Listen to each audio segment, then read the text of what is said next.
유다서는 한 장으로 되어 있는 짧은 성경입니다. 구약에도 한 장으로 된 성경이 있는데 오바다라고 하죠. 한 장이지만 그 내용은 굉장히 깊습니다. 한 단어 하나에 하나님의 뜻과 예수 그리스도의 명령과 성도들의 소망이 다 포함되어 있기 때문이에요. 여러분, 설교를 할 때도 1시간 동안 길게 하는 설교가 쉽겠습니까? 25분에 짧게 하는 설교가 쉽겠습니까? 길게 하는 설교가 쉽다. 예, 오늘부터 좀 쉬운 설교를 해볼까 싶은데요. 1시간 분량을 30분으로 축약하는 것은 참 어렵습니다. 처음 초안을 이렇게 작성할 때는요, 1시간 정도 되어요. 7, 8페이지가 되니까요. 그러나 그 내용을 다 삭제하고 함축하기 위해서, 그리고 이 내용을 전달하기 위해서 줄일 때는 참 어렵습니다. 마치 유다서가 그런 내용과 같아요. AD 70년에서 80년 사이에 기록된 것을 보아서 로마에 의해서 예루살렘이 다 파괴되고 예루살렘이 함락되었습니다.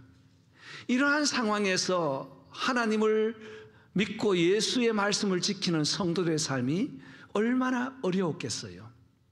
그런데 예수님의 형제로서 예수님의 그 은혜를 전하려고 할 때에 그들의 마음 하나하나를 헤아려서 기록된 것과 같습니다. 유다는 우리가 일반적으로 가룟 유다라고 생각을 많이 하는데 가룟 유다 아니에요. 유다서 1장 1절 보면 예수 그리스도의 종이요 야고보의 형제인 유다는 부르심을 받은 자라고 시작했습니다. 예수님의 형제 같으면 예수님의 형제라고 표현할 텐데 예수님의 종이라고 했어요. 예수님은 태어나실 때에 인간의 정과 마리아의 피로 맺어진 사람이 아니에요. 성령으로 태어났기 때문에 그 이후에 여러 형제들이 있었습니다. 그래서 그들도 다 표현할 때 예수님의 형제라는 말을 쓰지 않아요. 예수 그리스도의 종이라고 했습니다. 마태복음 13장 55절 보면 예수님을 쭉 이렇게 소개하는 사람들이 이는 목수의 아들이 아느냐? 나는 그 어머니 마리아도 알고 그 형제들 야고보와 요셉과 시몬과 유다도 우리가 알고 있는데 어떻게 예수님이 하나님의 아들이 될 수 있단 말인가? 라고 질문하는 내용이 있습니다. 그래서 사람들은 예수님을 하나님의 아들이라고 거부했어요. 그러나 성령께서 잉태케 하여 주시고 인간의 방법 그 통로를 통해서 마리아를 통해서 이 땅에 나게 해 주신 것은 우리와 같은 성격, 성품을 가지시고 우리의 모든 죄를 용서하시기에 가장 합당하고 100% 확실한 분으로 이 땅에 보내시기 위해서 하나님께서 사용하신 방법이었습니다.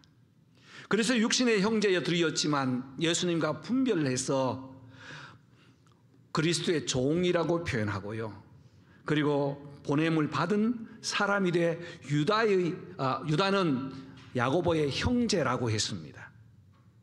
그렇습니다. 예수께서 살아계실 때 그들은 예수님을 잘 믿지 않았습니다. 그러나 예수님께서 십자가에 달려 죽으시면서 모든 죄를 용서하시고 사하시는 그 현장을 보면서 이들에게는 큰 믿음이 생겨서 야고보는 예루살렘 교회의 장로님으로 섬기고 유다는 흩어진 형제 자매들에게 짧은 내용이지만 귀한 말씀으로 성경을 기록하게 되었습니다. 야고보는 행함 없는 믿음은 죽은 믿음이라고 신냉일치를 강조했다면 유다는 진리를 지키면서 정신 차리고 사십시오. 정신 차리고 살아야 됩니다라는 내용의 말씀을 구구절절히 기록하고 있습니다. 여러분, 이 말씀이 오늘 우리에게 주어질 때에 저와 여러분들도 정신 차리고 사시기를 바랍니다. 정신 없는 시대입니다. 여러분 그렇죠? 시간도 휙 지나가고요. 과학, 문화 여러 부분에서 우리의 정신을 사로잡아 버릴 때에 조금이라도 정신줄을 놓아버리면 내가 어떤 존재인지 가치조차 잊어버리는 시대에 살아갑니다. 다시 한번 자신에게 우리 선포합시다. 정신 차리고 살자. 한 번 더 옆에 계신 분들에게 정신 차리고 사십시오. 예, 니나 잘해라 이러면 안 돼요. 우리 모두에게 주시는 경고의 말씀입니다. 오늘 전체를 보면 정신 차려야 될 일들이 참 많습니다. 23절까지 우리가 읽었지만 한 절 한 절 보면 유다는 구약 성경도 잘 알고 있었고 당시의 문화도 잘 알고 있었던 사람이었습니다. 우리는 어떻게 정신 차려야 하는가? 오늘 말씀 보면 하나님의 말씀을 기억하면서 정신을 차려야 합니다. 당시에는 헬라의 지식과 로마의 힘이 그들의 삶의 중심이었습니다. 하나님의 백성이라고 하지만 그들에게는 로마의 힘 그리고 헬라의 지식이 그들의 삶 전체를 흔들고 있었습니다. 그러나 하나님의 은혜를 잊어버리고 산다면 세상에 동화되기 쉽습니다. 요즘으로 말하면 과학과 의학이 얼마나 발달되었는지 몰라요. 과학이 발달되었죠? 여러분 몇 년 전만 해도 언제 우리가 세계 뉴스를 앉아가지고 뭐 차 타고 가면서 셀폰에 그것도 지난 뉴스까지 다 볼 수 있습니까? 이 정도로 과학이 발달되었다는 거예요. 의학 마찬가지입니다.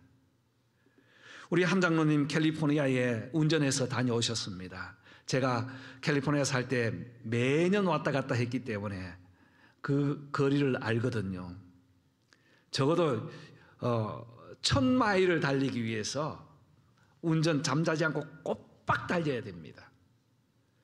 그런데 요즘에 가장 빠른 차 시속이 얼마인지 아세요?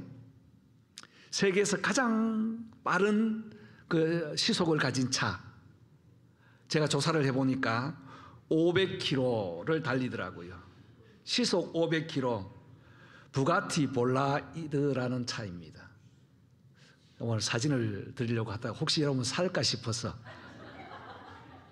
속도는 무지무지하게 낼 수 있어요. 그런데 문제는 브레이크 잡는 것이 문제랍니다. 그래서 지금도 미국에서는 모래를 쌓아놓고 차 속도 브레이크 잡는 걸 계속 연구하고 있대요. 아까 뒤로 박는 거예요. 브레이크를 못 잡는 거예요. 그 정도로 과학이 발달되어 있습니다. 만약에 함장님 이 차를 가지셨다면 3시간 같으면 다 캘리포니아에 가서 점심 드시고 돌아오실 텐데 말입니다.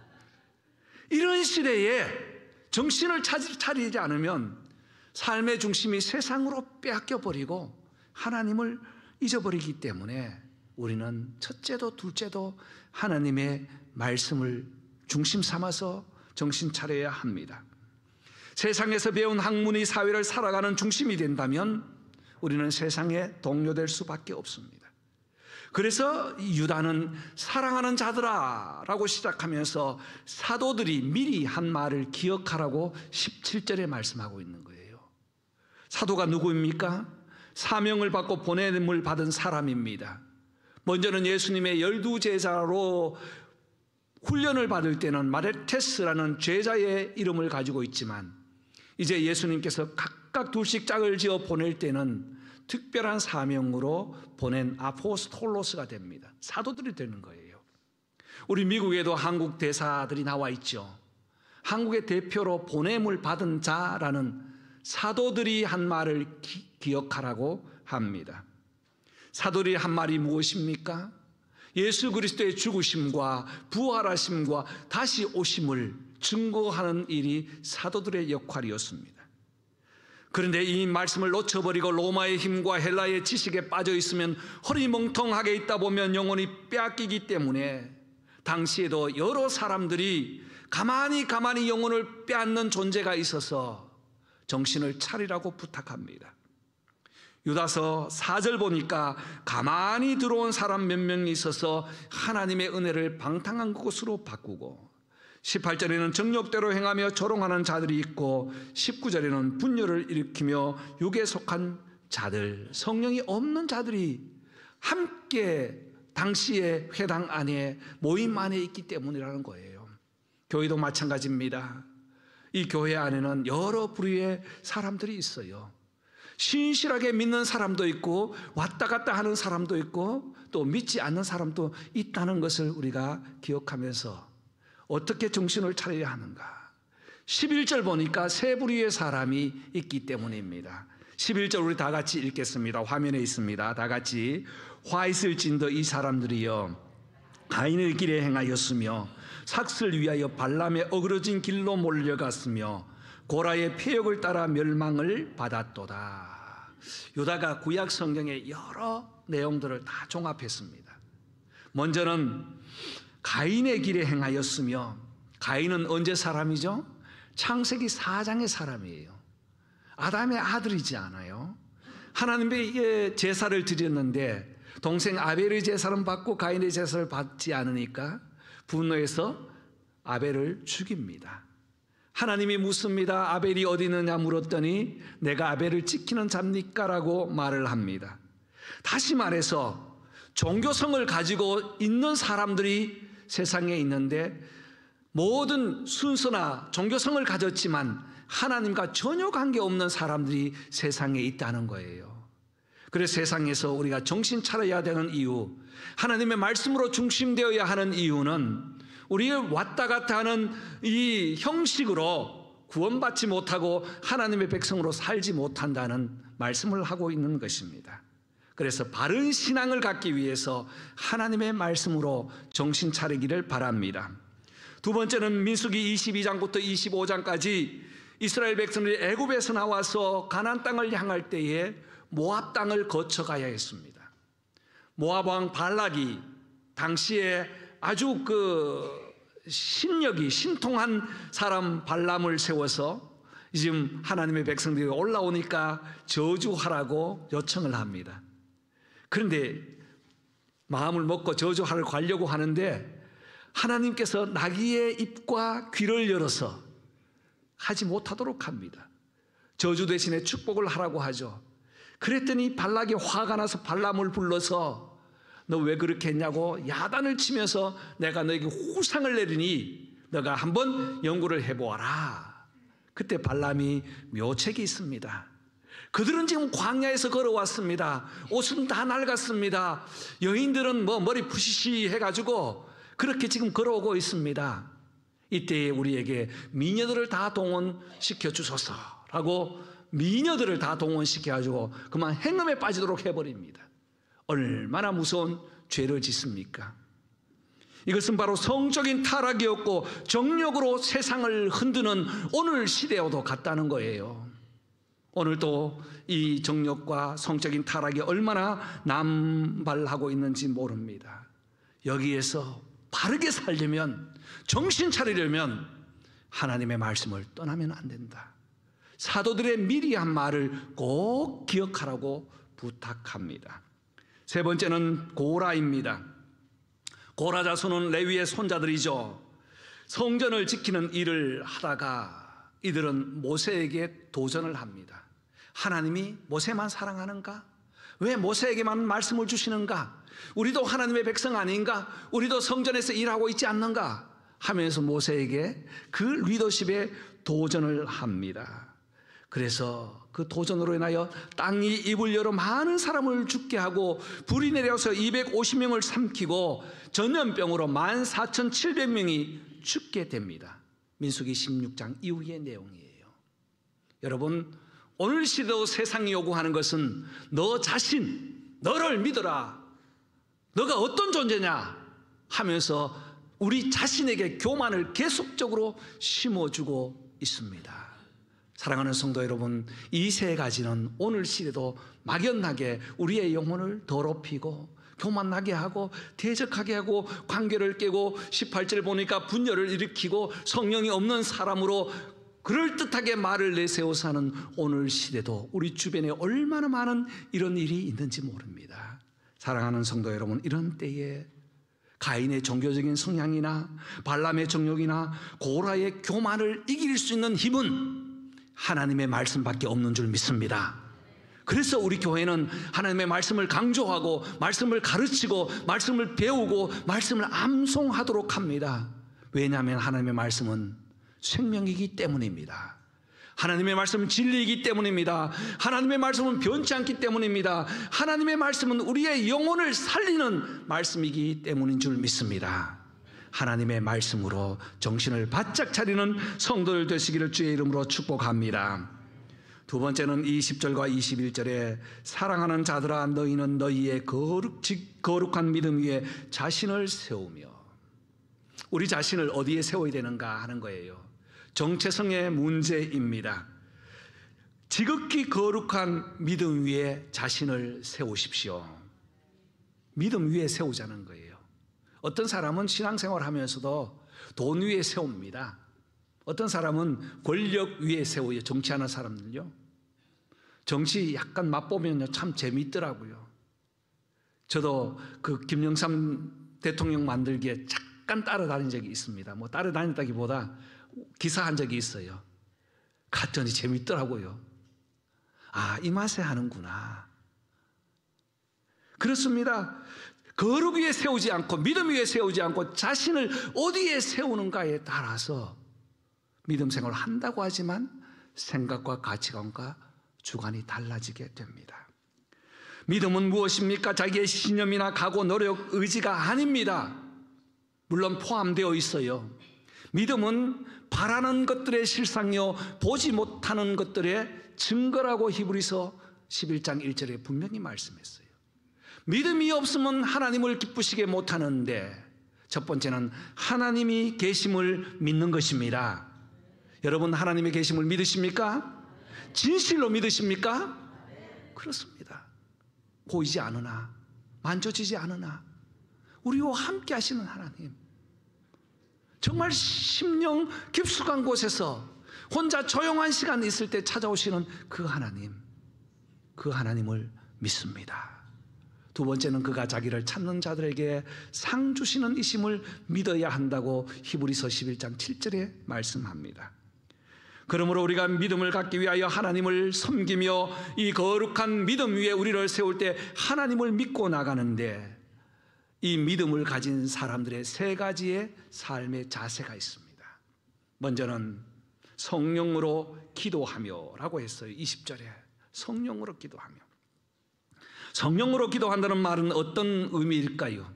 성령은 우리에게 지혜도 주시고, 성령은 우리에게 지식도 주시고, 성령은 우리에게 상식도 주시고, 성령은 우리에게 분별력도 주시고, 각각 다양하게 성령님께서는 역사하시는데, 성령으로 기도한다는 말은 내 뜻, 내 주관, 내 욕심, 내 만족으로 기도하지 말라는 것입니다. 성령으로 기도하신 분이 한 분 계십니다. 누구죠? 예수님이세요. 십자가에 달리시기 전날 겟세마네 동산에서 밤새도록 기도합니다. 요한복음 17장에 보면 그 기도의 내용이, 하나님이여, 아버지여, 내가 비옵는 것은 저들을 위하는데 제자들을 위해서 기도해요. 저들을 내가 천국으로 데려감이 아니라 세상에 두는데 그들에게 하나님의 은혜를 입혀달라고 기도합니다. 따라서 성령으로 기도하는 것은 하나님의 뜻을 깨닫는 기도라는 사실입니다. 여러분, 우리가 기도할 때 내가 구하는 것 있어요. 물론 주십니다. 필요할 때 구해야 합니다. 그러나 그것보다 먼저는 하나님의 뜻이 무엇입니까? 하나님의 뜻이 무엇입니까? 하나님의 뜻을 깨닫게 하옵소서. 성령으로 기도하는 거예요. 제가 쉽게 하나님의 뜻을 분별하는 방법을 말씀드렸습니다.